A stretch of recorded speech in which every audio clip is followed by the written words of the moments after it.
Buenos días, voy a iniciar a exponer con el tema de Helicobacter pylori. Sí se escucha mi voz, ¿verdad? Y así no se escucha y me mandan un WhatsApp, porfa. Sí, se escucha bien. Gracias. Bueno, vamos a iniciar con lo que es aspectos y definición. Bueno, sabemos que el Helicobacter pylori es una bacteria gram negativa de forma espiral. Esta se va a adaptar a cualquier, a crecer en el ácido y mide alrededor de 3 micras de largo y tiene un diámetro aproximado de 0.5 micras y tiene de 4 a 6 flagelos. Sabemos que es microaerofila, que eso significa que es decir que esta requiere oxígeno para... Bueno, bueno, ¿se Se escucha escucha? bien. Sí, Sí, sí. sí te escuchas. Sí, ay, perdón. Mencionaba que es microafilia, que quiere decir que esta va a requerir oxígeno pero este oxígeno va a ser de más bajas concentraciones, que tiene que ser de la atmósfera. También usa hidrógeno y metagenosis y esta le va a servir como fuente de energía.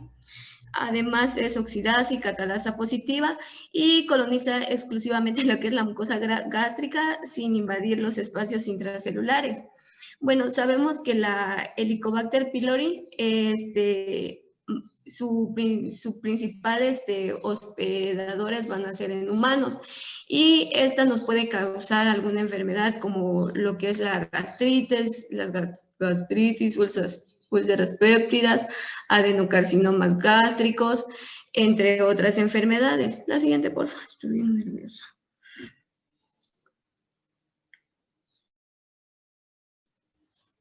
La siguiente, por favor.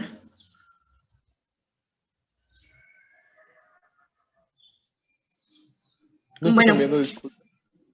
aquí tengo lo que es la historia. Se sabe que en 1975 descubrieron la bacteria espiral en el epitelio del estómago humano, pero no pudo ser cultivada. En ese entonces no fue reconocida. Ya para el año 1992 se descubrió una serie de bacterias espirales que vivían en el ambiente de los ácidos del estómago del perro. Ya para el año 1999 se investigó sedimentos de lavados gástricos obtenidos de humano. Y aquí fue por primera vez que este investigador fue el primero en sugerir la participación de microorganismos en enfermedades gástricas. Ya para el año 1994 se reportaron que las úlceras gástricas más comunes eran a causa de lo que es Helicobacter pylori y las autoridades ya recomendaron los antibióticos, siendo incluidos en el régimen de los tratamientos. La siguiente, por favor.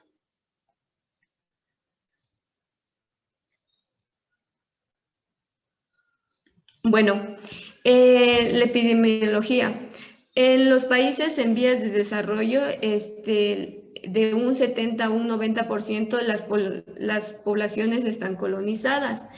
En países industrializados es inferior al 40% y vamos a encontrar que con esta enfermedad hay una mortalidad de 2 a 4% de las personas infectadas. Sabemos que alrededor de los 60 años es cuando se van a ver los resultados de esta bacteria, vaya, porque se va a adquirir en la niñez, pero ya las consecuencias se van a venir a ver ya muchos años después si no es tratada. En países de vía de desarrollo prevalece demasiado lo que es el contacto fecal oral, que puede ser en aguas contaminadas, así como en países industrializados vamos a encontrar lo que es el contacto oral-oral o ya sea persona a persona, que se puede transmitir a través de la saliva. Bueno, esto va a prevalecer en las razas de negros con un 54% y también en las personas hispanas con un 60%. Esto tiene que ver con el estilo de vida que lleva cada población. Respecto al sexo, no hay predilección, pero se ha visto que las mujeres poseen más porcentajes de reinfección, que va a ser de un 5 a un 8%. El nivel socioeconómico aquí importa mucho, ya que tiene que ver cómo uno vive, la forma de que cómo uno come y también los hábitos de higiene. Y aquí prevalece más en los niveles socioeconómicos más bajos, ya que hay mucho hacinamiento.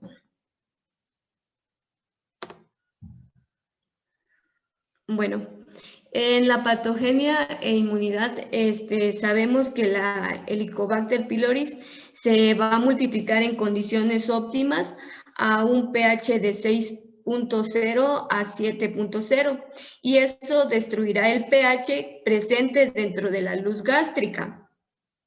También sabemos que el moco gástrico es relativamente impermeable al ácido y que ésta va a tener una potente capacidad amortiguadora. Sabemos que en el extremo luminal del moco el pH va a ser un poco más bajo, que va a ser de 1 a 0, de 1 a 2.0, y que en tanto al lado epitelial el pH va a ser de 7.04 de pH. Por lo tanto, el Helicobacter pylori se va a alojar en las partes profundas de cada mucosa cerca de la superficie epitelial, donde existe un pH fisiológico. Existen múltiples factores que contribuyen a la colonización gástrica, como es la inflamación, alteración de la producción de ácido gástrico y la destrucción tisular.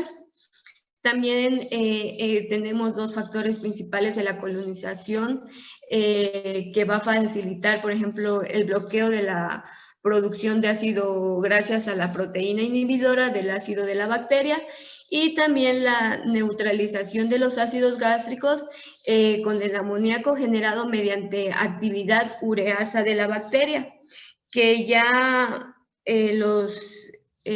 podemos ver que el Helicobacter pylori puede atravesar el moco gástrico y adherirse a las células epiteliales. Gracias a esto se va a deber a múltiples proteínas de adhesión que se encuentran en la superficie. La siguiente, por favor. Bueno, tenemos factores de virulencia que son importantes para la colonización del estómago por el Helicobacter pylori y contamos con 4. Como primer número tenemos lo que es la movilidad de la bacteria en el virus de sus flagelos, que va a permitir que el organismo evite la acidez y la peristalsis del estómago. También tenemos lo que es la producción de células de adhesión que van a permitir la unión de la base moleculares a los receptores de las células parietales gástricas. Tenemos también aquí una actividad de la proteasa y de la ureasa que va a permitir la digestión del moco en la que la bacteria se mueve. Tenemos que tener en cuenta aquí que en el estómago y el duodeno de los pacientes que son infectados por el Helicobacter pylori tienen una capa de moco más delgada y por lo tanto aquí va a ser, la capa va a ser menos protectora.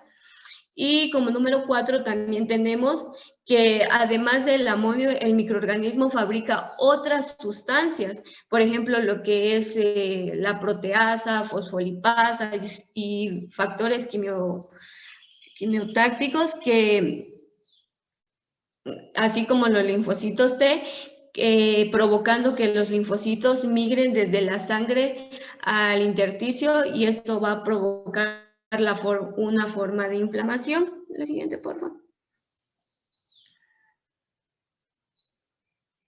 Bueno, como manifestaciones clínicas tenemos la infección aguda, que esta puede producir en una enfermedad del tubo digestivo altos, como son las náuseas y el dolor, y en ocasiones va a haber vómitos y fiebre. También debemos saber que esto puede persistir durante menos de una semana o a veces por 2 semanas. Y una vez que se ha colonizado la infección, persiste por años. Y ya es que, como les comentaba al inicio, que los resultados o las consecuencias se van a ver ya cuando la persona tiene 60 años. Sabemos que casi el 90% de los pacientes con úlcera duodenal, de un 50 a un 80%, padecen úlceras gástricas y está muy relacionado con lo que es la infección por Helicobacter pylori. Y también es importante recalcar que la Helicobacter pylori juega un papel muy importante en el carcinoma gástrico y en el linfoma. La siguiente, por favor. Bueno, los procedimientos diagnósticos pueden ser invasivos y no invasivos. Entre los métodos llamados invasivos está la endoscopía digestiva superior. En esta exploración, aunque sea por un médico bastante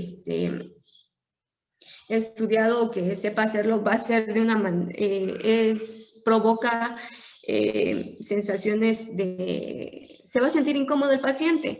Entonces es importante explicarle. También encontramos como diagnósticos invasivos lo que es el diagnóstico histológico, el enzimático, que es el test de ureasa. También encontramos lo que es el microbiológico y molecular. Como métodos no invasivos, encontramos lo que es la prueba del aliento con ureasa marcada, la serosa, y también tenemos lo que es la detención de antígenos en las heces fecales. La siguiente, por favor. Bueno, vamos a continuar con lo que es la úlcera péptica. ¿Todo bien hasta acá?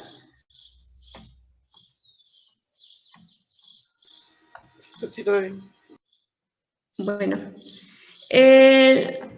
las úlceras péptidas es un padecimiento frecuente del aparato digestivo y se considera como un defecto excavados de la mucosa, que al menos afecta hasta la muscularis mucosa y puede penetrar por todo el espesor de la pared. Es importante mencionar que la úlcera péptica va a ser una lesión localizada, pues, y también puede llegar a ser serosa y puede presentar inflamación, incluso necrosis. Con mayor frecuencia se presenta en el estómago, en el duodeno, y también se puede encontrar en lo que es el esófago. Bueno, sabemos que la úlcera duodenal se va a encontrar con mayor frecuencia en los pacientes con gastritis antral, mientras que la úlcera gástrica se va a presentar lo que es la gastritis. Aquí va a ser ¿cómo me explico? Aquí va a ser la que aquí va a ser más extensa y esta va a abarcar la parte del cuerpo gástrico. Y también es importante que les mencione que las úlceras gástricas se desarrollan con mayor frecuencia en el aparato digestivo y se puede decir que de 1 al 10% de la población adulta va a padecer esta enfermedad. También que las úlceras gástricas se van a desarrollar con mayor frecuencia en la unión del cuerpo con el antro y también en la unión gastroduodenal y con la densidad del estómago y el esófago, y que estas úlceras van a estar principalmente asociadas con lo que son las gastritis. La siguiente, por favor. Bueno, como debemos considerar que las úlceras como una enfermedad, lo debemos considerar como una enfermedad multifactorial. Esto se va a deber a la pérdida del equilibrio entre los mecanismos de defensa y los factores agresivos. Como nos damos cuenta, aquí les puse una imagen donde se nos explica claritamente. Aquí nos vamos a dar cuenta que la lesión aparece cuando los efectos cuásticos del ácido y la pepsina se separan y la capacidad de resistencia de la mucosa. Hasta antes de la identificación y los conocimientos actuales sobre la infección de lo que es la Helicobacter pylori, se consideraba que las úlceras péptidas se debían a alteraciones hormonales y psicosomáticas, pero ya cuando se investigó más sobre esto, ya no se dieron cuenta que ya no era tanto las alteraciones hormonales. La siguiente, por favor. Bueno, tenemos lo que son mecanismos de defensa de la mucosa y se pueden dividir en tres. Yo lo dividí en preepiteliales, epiteliales, posepiteliales. Bueno, la primera defensa, la defensa preepitelial impide el contacto entre la célula de la mucosa y los agentes nocivos presentes aquí en la luz gástrica. Esto se logra a través de una secreción de una gruesa capa de moco y de bicarbonato de las células epiteliales gástricas y de las glándulas de Brunner, que principalmente se encuentran en la porción del duodeno. También tenemos el mecanismo de defensas epiteliales. Estos mecanismos de defensas epiteliales entran en juego cuando la defensa epitelial ya fue superada. Y la posepiteliales, aquí el mecanismo de defensa posepitelial proporciona el flujo sanguíneo a la mucosa, que provee los sustratos energéticos para mantener la integridad funcional de las células y contribuye a remover los iones de hidrógeno que se difunden a través de la mucosa dañada. Bueno, los estudios también han demostrado que las alteraciones de la secreción basal que son estimuladas por el ácido, la gastrina y el péptido liberador de gastrina pueden ser liberadas en los pacientes con úlcera gastrointestinal o ya sea con úlcera en el duodeno, y en algunos de ellos quizás no sean los primeros, sino consecuencias. Estas úlceras van a ser consecuencias de lo que es la Helicobacter pylori. La siguiente, por favor.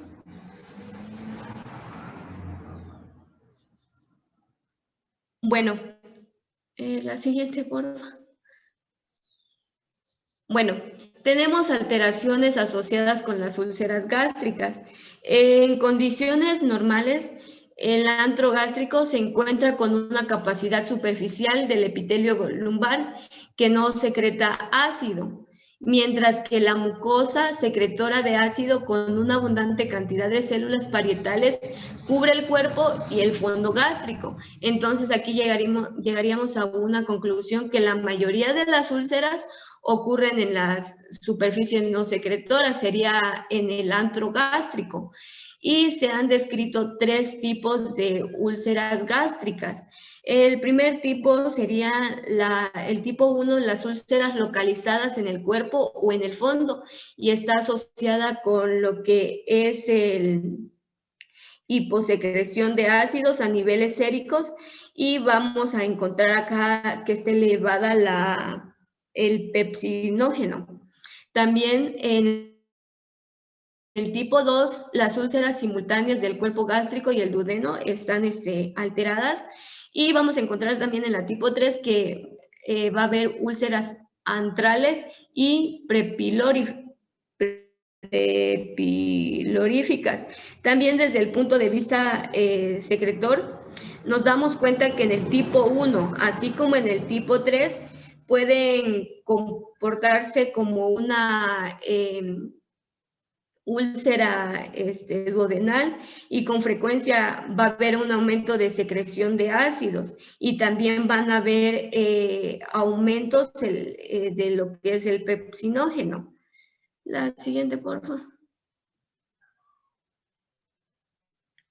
Bueno, vamos a tener bastantes factores de riesgo. Entre ellos están los antiinflamatorios no esteroideos, fármacos ulcerogénicos, Helicobacter pylori, el tabaquismo, el alcoholismo, así como alteraciones psicogénicas y alteraciones genéticas.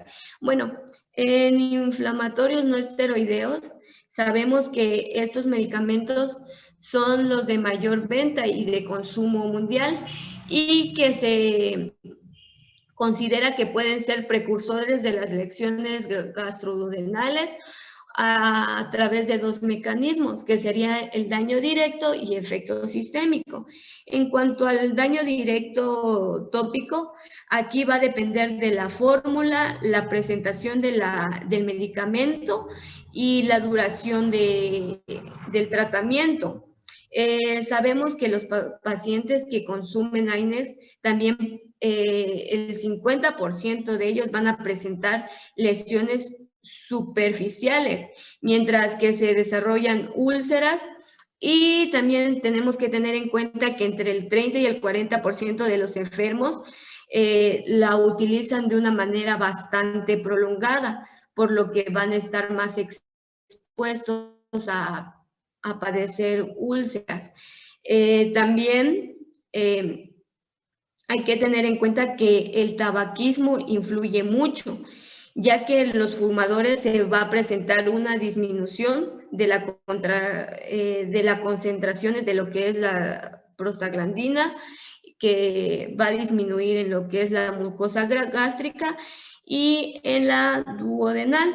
Además, hay una posibilidad de inhibición de la secreción estimulada por ácidos de bicarbonato, ya sea de la mucosa duodenal, y también hay que tener en cuenta que el tabaquismo va a retrasar la cicatrización de úlceras y va a predisponer al paciente a que otra vez vuelva a recaer con lo que es la Helicobacter pylori. La siguiente, porfa. Bueno, aquí tenemos el cuadro clínico. Marcaba el libro que el dolor va a ser el principal signo, y va a ser un tipo de ardor o vacío. Es como tener una sensación de hambre dolorosa, va a ser de intensidad leve a moderada, no va a presentar irradiaciones y va a ser localizado, que con mayor frecuencia se va a encontrar en el epigastrio. También hay factores desencadenantes del dolor. Tenemos lo que son los alimentos y medicamentos. En los alimentos va a influir los alimentos condimentados, los alimentos irritados, cítricos, así como el alcohol. Y en los medicamentos lo que prevalece acá es la aspirina y los AINES. En los pacientes con úlcera duodenal, el dolor suele presentarse en el ayuno prolongado, y este dolor va a disminuir cuando este paciente consuma alimentos. También va a haber una prevalencia de vómito cuando la úlcera duodenal se localice en el canal pilórico, o ya cuando esto esté en proceso inflamatorio. Y también es importante recalcar que se va a presentar un dolor de 4 a 6 semanas, pero que esta puede disminuir, incluso puede desaparecer espontáneamente por temporadas, y en la temporada que mayor prevalece este dolor va a ser durante el verano y a fines del invierno. ¿Por qué es importante tener en cuenta esto? Porque ya ven que en el invierno las personas se suelen enfermarse más, empiezan a consumir más medicamentos, y esto va a hacer que vuelva a tener una recaída. Bueno, en cuanto al dolor en de úlceras gástricas, esta puede presentarse en el postprandio inmediatamente y no se exacerba con el ayuno. Aquí va a prevalecer lo que son las náuseas y el vómito, y el primer síntoma en el 50% de los pacientes va a ser la hemorragia. También hay que tener en cuenta que puede presentar lo que es pirosis y regurgitaciones como eruptos, así como pérdida de peso. Y estas van a estar asociadas con el síndrome ulceroso y pueden iniciar una incompetencia del esfínter esofágico, como bien lo mencionamos. También existen complicaciones de las úlceras péptidas, como son las hemorragias, estenosis, perforaciones y penetración. La hemorragia es la complicación más frecuente de las úlceras y se va a presentar entre el 10 y el 15% de los casos. Con mayor frecuencia, esta se va a presentar en pacientes que consumen aspirinas y AINES. Incluso en algunos de los pacientes que presenten hemorragia, se puede decir que va a ser su primer síntoma, pero ya aquí va a ser ya una complicación. La siguiente, por favor. Bueno, tenemos lo que es la endoscopía. Bueno, este estudio es el más útil para confirmar la localización y las características de las lesiones úlceras en la endoscopía, y también nos va a permitir la revisión completa del esófago, el estómago y las dos principales porciones del duodeno. Y además de documentar la ubicación y las características macroscópicas de las úlceras, nos va a permitir identificar lesiones intercurrentes como la atrofia, metaplasia, nodularidad y erosiones. Bueno, sabemos que en los pacientes con úlceras péptidas es indispensable tomar una biopsia del antro y del cuerpo, y esto nos va a servir para identificar la Helicobacter pylori. La siguiente, por favor. También tenemos lo que... La siguiente, por favor. Bueno, en los casos de úlcera gástrica es obligado un muestreo adecuado con la biopsia, de acuerdo con la misma, y es importante repetir el estudio después del tratamiento. Esto va a servir para corroborar lo que es la cicatrización dado a la malignidad. También es importante recalcar que las úlceras casi siempre se observan como lesiones excavadas de profundidad y de forma variable con un cráter limpio y cubierto por exudado blanquecino, como podemos verlo en la imagen, aunque en casos de sangrado puede detectarse coágulos, vasos visibles o manchas de hematina. Esto se puede observar cerca del borde, y hay confluencia de pliegos gástricos, como podemos verlo en la imagen. También es importante recalcar que en las úlceras malignas los pliegues son irregulares y terminan antes de concluir con el borde. En las úlceras con sangrado arterial o venosos activos, o ya sea con sangrado reciente o vasos visibles o coágulos, también marcaba la bibliografía que puede realizarse procedimientos como son de endoscopías y con métodos de inyección o termocoagulación, era lo que nos marcaba el libro. Y que sabemos también que en la actualidad la endoscopía, además de ser un estudio diagnóstico indispensable, va a tener un valor potencial terapéutico en caso de hemorragias activas. La siguiente, por favor. tenemos aquí lo que son las radiología, y en estos estudios radiológicos con medio de contraste oral tienen una menor sensibilidad para la detención de lesiones en la mucosa gastrodental, y sabemos que las lesiones superficiales o pequeñas menores de 1 centímetro pueden pasar inadvertidas en este método. Y cuando tomemos una radiología, es importante que nos demos cuenta, por ejemplo, del depósito de bario que está fuera del contorno gástrico, así como de los pliegues que concluyen de manera simétrica, y así como de la banda o collar radiolúcido que se va a ver presente en el cuello de la lesión, y así como las líneas radiolúcidas delgadas en el borde del cráter de la úlcera, donde la mucosa se ha erosionado, como lo podemos ver en la imagen. Hay que tener en cuenta estos 5 puntos, que es muy importante. La siguiente, por favor.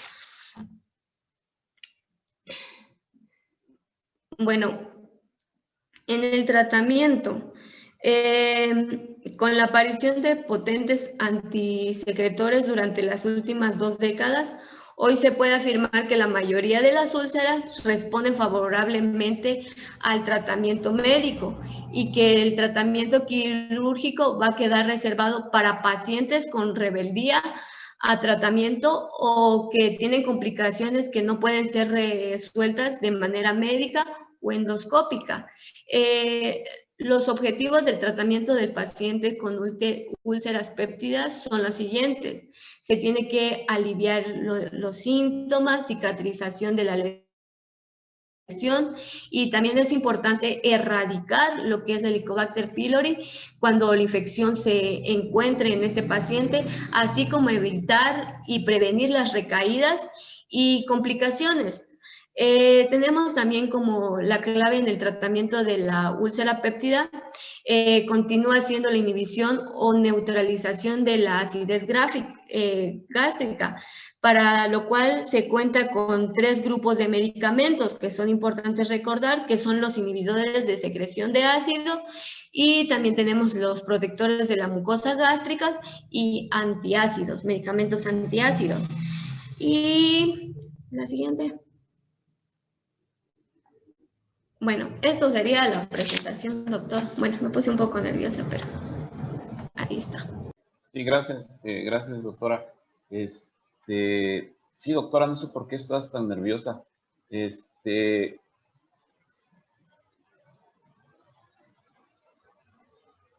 Muchachos, ya están en séptimo semestre, les queda un semestre ya para que se vayan al internado. Primero, no pueden poner tan nerviosos por una presentación, no se van a hacer prácticamente toda su vida en medicina, estar presentando artículos en la residencia, revisiones, todo, en congresos.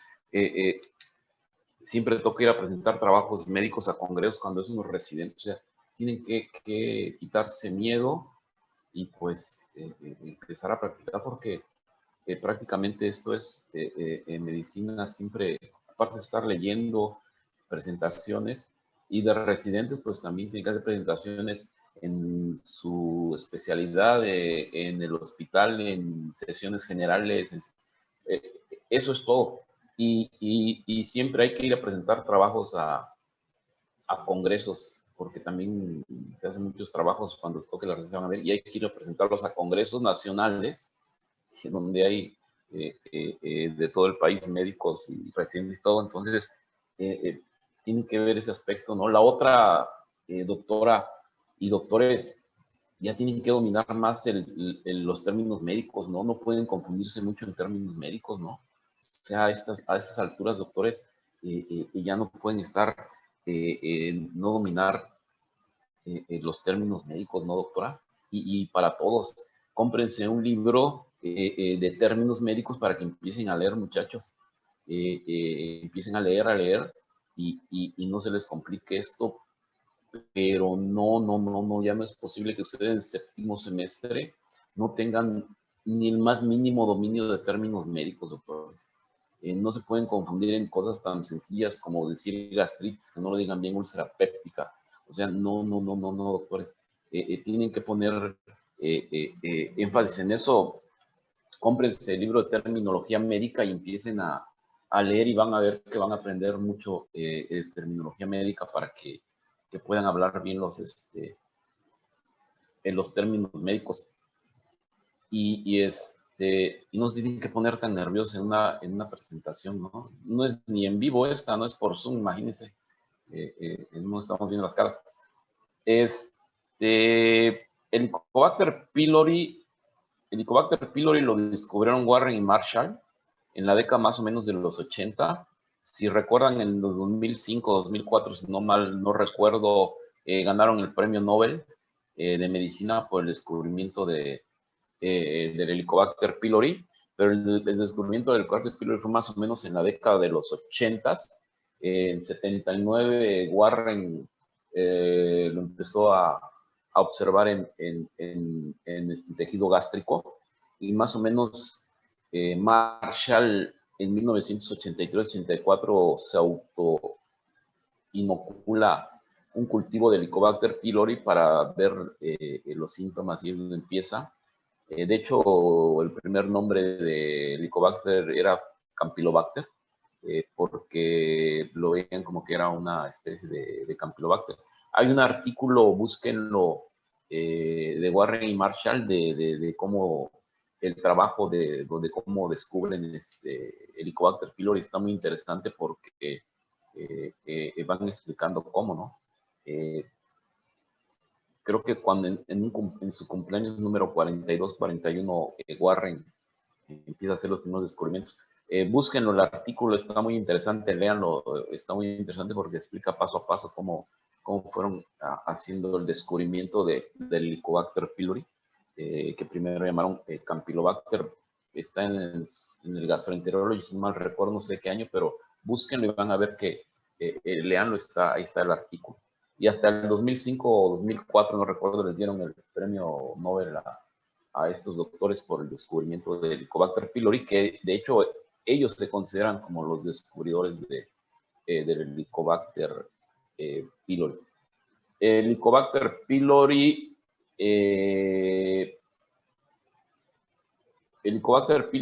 en los adultos se menciona que el 80%, 85% de los adultos en México ya estuvimos en contacto con el Helicobacter pylori.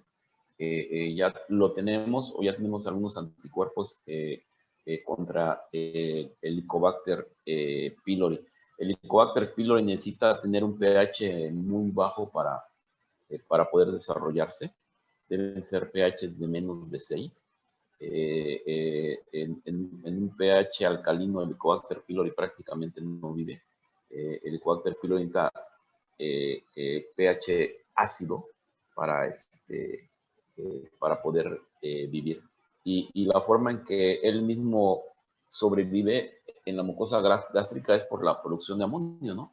Tiene muchos medicamentos, muchos modos para sobrevivir, pero el principal es la producción de amonio, ¿no? Podemos decir que él crea su propio medio ambiente, necesita mucho del oxígeno para sobrevivir, pero el Helicobacter crea su propio ambiente para vivir. El Helicobacter únicamente lo vamos a encontrar en el estómago, no lo encontramos en ningún otro lado. Y en donde lo vamos a encontrar, en zonas de metaplasia gástrica que se puedan encontrar sobre todo en duodeno o en esófago, ¿no? Ahí también podemos, cuando biopsiamos esas áreas, encontrar Helicobacter pylori. Obviamente, como todos estos problemas de salud de parásitos, de infecciones, desgraciadamente se da en medios insalubres, aquí en México. En zonas donde son muy insalubres es donde se da. Pero el Helicobacter pylori tiene una alta incidencia aquí en México. Afortunadamente, la doctora no nos habló de los tipos que hay del CAG-A, del BAC-A, que léanlo, porque también es muy importante.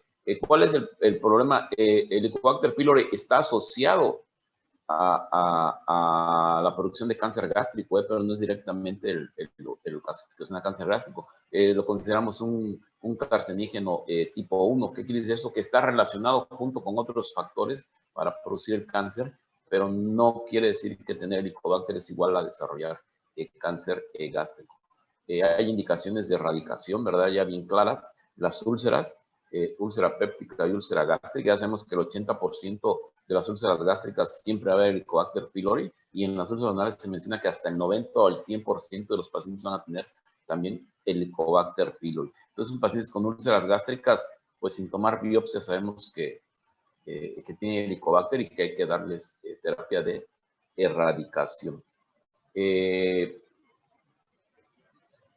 En cuanto a las úlceras, doctores, las dos etiologías principales de úlceras pépticas, úlcera gástrica o anal, es Aines y Helicobacter pylori. ¿Sí? Antes del descubrimiento de Helicobacter pylori, nosotros, yo crecí médicamente con el aforismo de Schwartz, ¿no? Que si no había ácido, no había úlcera, ¿no? Antes así era esto, ¿no? No hay ácido, no hay úlcera. Es el aforismo de Schwartz, muy famoso. Con eso crecimos nosotros hasta que se descubrió el Helicobacter pylori. Actualmente es muy controversial el aforismo de Schwartz. ¿Por qué? Porque las dos causas principales de úlcera es Helicobacter y Aines. Si ustedes se dieron cuenta en la clasificación que nos presentó la doctora, que es la clasificación de Johnson, prácticamente las úlceras son hiposecretoras, ¿no? O normosecretoras, no son hipersecretoras.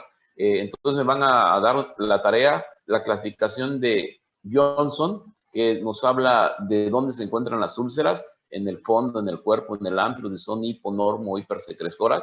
La clasificación de Forrest, que no nos las dijo como tal, pero nos habló, ¿no? Del vaso visible, del sangrado. Eso es Forrest, ¿no? Esa es la creación de Forrest para úlceras hemorrágicas. ¿Y para qué nos sirve? Para determinar el riesgo de sangrado y para ver qué terapia endoscópica vamos a aplicar. Entonces, clasificación de Johnson, clasificación de Forrest y clasificación de Sakita, que nos habla en qué momento de la úlcera está, si está en una úlcera activa, si está en etapa de escara, de cicatrización.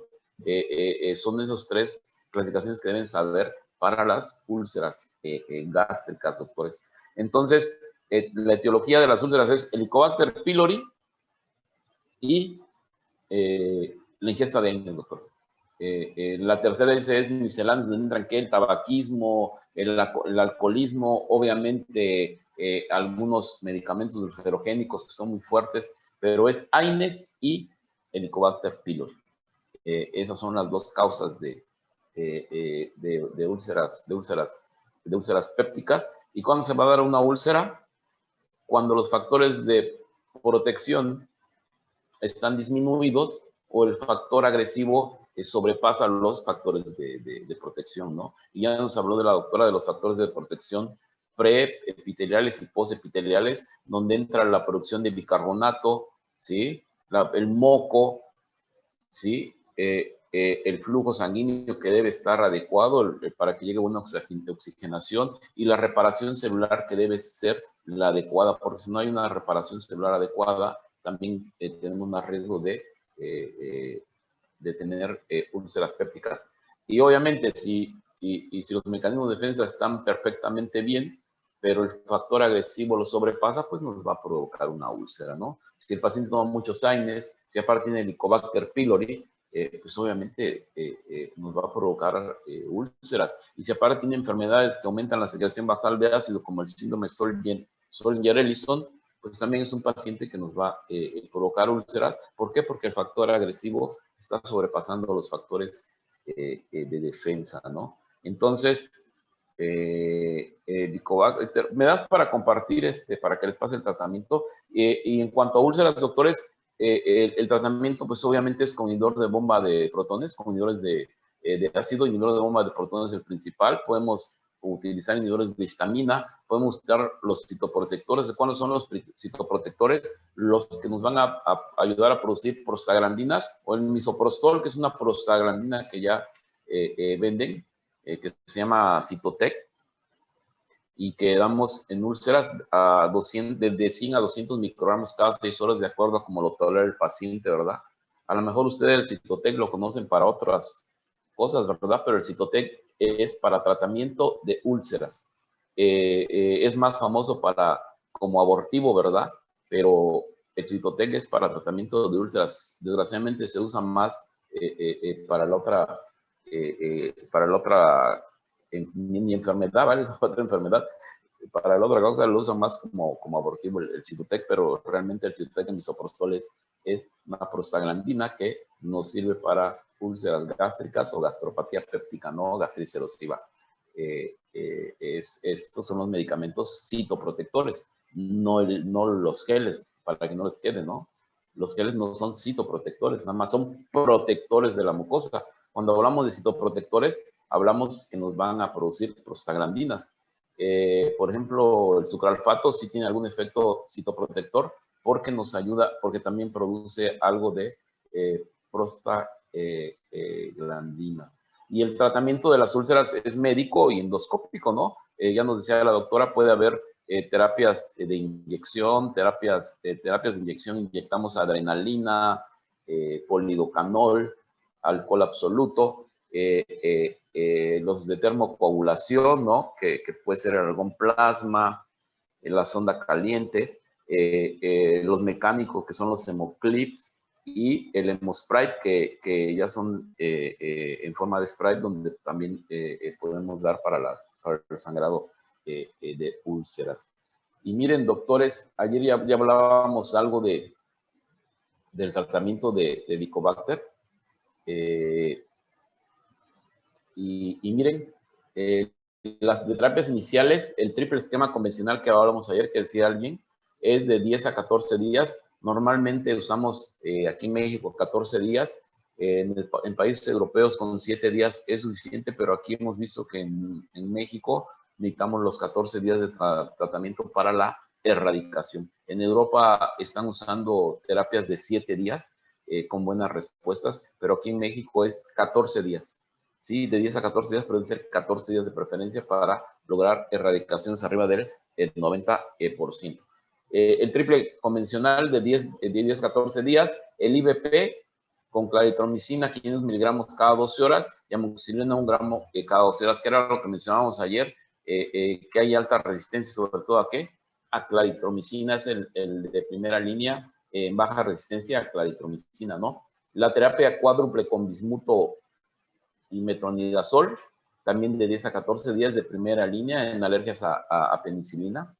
Y se usa si hay baja resistencia a metronidazol. Esos esquemas casi no los usamos porque normalmente tampoco el paciente los cumple por los efectos secundarios, sobre todo el de metronidazol, ¿no? Nos da muchos efectos secundarios y el paciente no los cumple. Y el otro que está entrando más en boga ahorita es el secuencial estándar, ¿sí? Que también lo damos de 10 a 14 días, de preferencia a 14 días. Es de primera línea y lo damos cuando hay mucha resistencia. Ayer decíamos a claritromicina, ¿no? Y es inhibidor de bomba, amoxicilina 1 gramo por 5 a 7 días y lo vamos a seguir después de los 7 días, el inhibidor de bomba, la claritromicina más tinidazol, puede ser metronidazol o tinidazol, pero de preferencia tinidazol que tiene menos efectos secundarios, 500 miligramos veces al día y también por 7 días. Es el que está tomando más boy, que se está usando más por la resistencia a claritromicina, el secuencial estándar.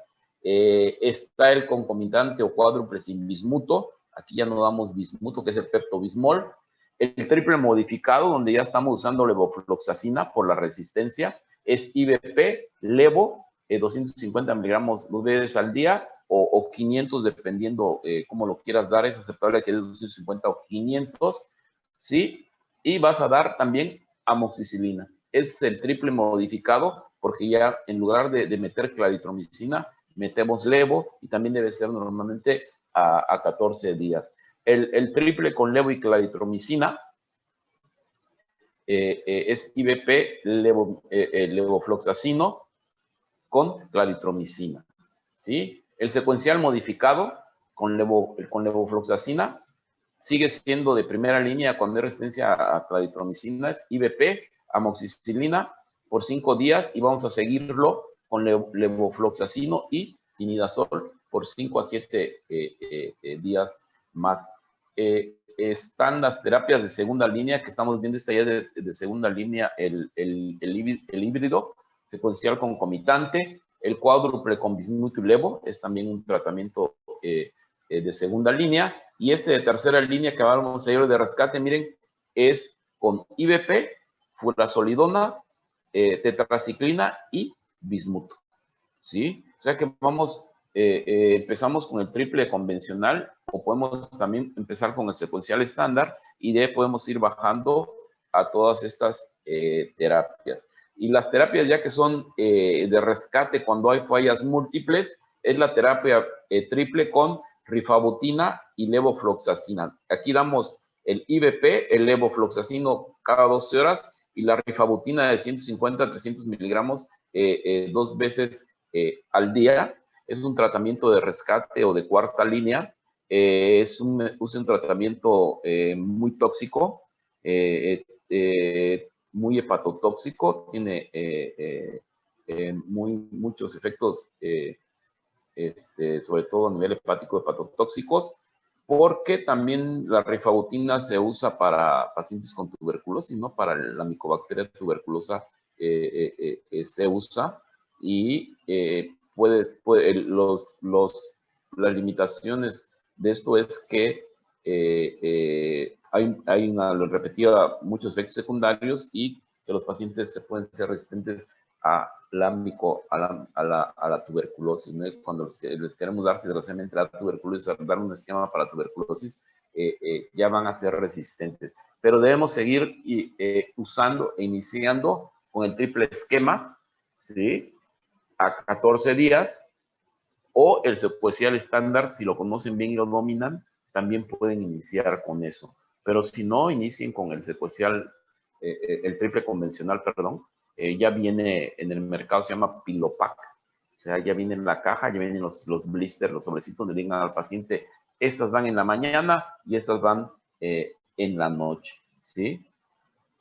Si hay resistencia, pues ya podemos ir pasando a los de segunda o tercera línea, o si hay múltiple resistencia, ya pasar a los medicamentos de rescate, que son medicamentos muy tóxicos, sobre todo muy hepatotóxicos, ¿no?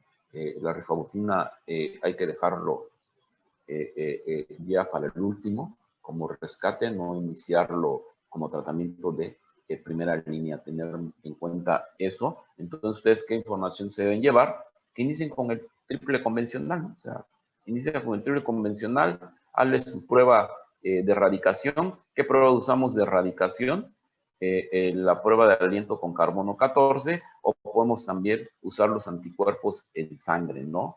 De los estudios que debemos usar para diagnóstico es el invasivo, ¿no? La endoscopía con toma de biopsia y mandarle a hacer el estudio histopatológico o el cultivo es el que debemos hacer como diagnóstico de primera, ¿sí? Y la prueba de carbono 14, la prueba del aliento, y los anticuerpos, sobre todo lo usamos para valorar erradicación. Actualmente se está usando mucho el antígeno fecal, buscando en ese el Helicobacter pylori, y también está resultando con buenas tasas de respuesta, de que estamos encontrándolo también para pacientes que han recibido tratamiento como diagnóstico post-tratamiento. También se puede usar el antígeno fecal. Entonces las pruebas son invasivas y no invasivas, y las invasivas pues obviamente es en la endoscopía con toma de biopsia, y las no invasivas es la prueba del aliento con carbono 14, los anticuerpos, el antígeno fecal. Y si el paciente no quiere hacer una endoscopía, ¿cuál sería la mejor prueba invasiva como diagnóstico inicial? La prueba del aliento. Pero si ven las guías, normalmente las estamos usando como pruebas para ver erradicación, ¿sale? Entonces, este es el tratamiento del Helicobacter, ¿sí? Este es el tratamiento para el Helicobacter. Y miren, esta encuesta de 1998 para ver anticuerpos en sangre en los pacientes, encontramos que a los 10 años ya el 40-50% de los pacientes es positivo al Helicobacter y a los 40 años prácticamente el 80% ya es positivo a anticuerpos. ¿Qué quiere decir esto? Que el 80-85% de los adultos en México ya estuvimos en contacto con la bacteria y ya tenemos anticuerpos para Helicobacter pylori, ¿no? Esta es la imagen que veíamos cuando vimos gastritis, esta imagen nodular folicular normalmente está asociada con Helicobacter pylori, ¿si recuerdan? Es la gastritis autoinmune de tipo folicular, ¿no? La que veíamos, la gastritis tipo B, está muy relacionada a Helicobacter pylori. Yo creo que han de tener muchas dudas, doctores. Pónganse a leer y si tienen dudas en la próxima clase vemos. El lunes vemos Rodríguez, creo que sigue cáncer gástrico y duodenal. Sí, podrían ser neoplasias. ¿Qué otra clase falta después de esto? ¿Qué sigue? Ya vimos podrían ser también gastroenteritis bacterianas, virales y parasitarias. No, si quieres una vez vemos oclusión y obstrucción. No, si quieres una vez vemos para no perder el hilo, neoplasias gástricas y neoplasias duodenales. Y el lunes alguien checa con alguno de tus compañeros si nos pueden dar de una vez divertículo de Meckel, porque la clase de neoplasias es corta, yo creo que me llevo media hora. A ver si nos pueden dar divertículo de Meckel, que creo que queda ahí pendiente. ¿Verdad, Rodríguez? Sí, divertículo de Meckel. Bueno, checa a alguien y que nos hable también algo de obstrucción intestinal, que es que no es muy largo, ¿no? De obstrucción intestinal, para que el martes veamos gastroenteritis, que sería el último tema, y el miércoles ya hagamos el examen, ¿sale? Chido, que está bien. Sale, muchachos, nos vemos el lunes. Gracias, hasta luego. Igualmente, hasta luego.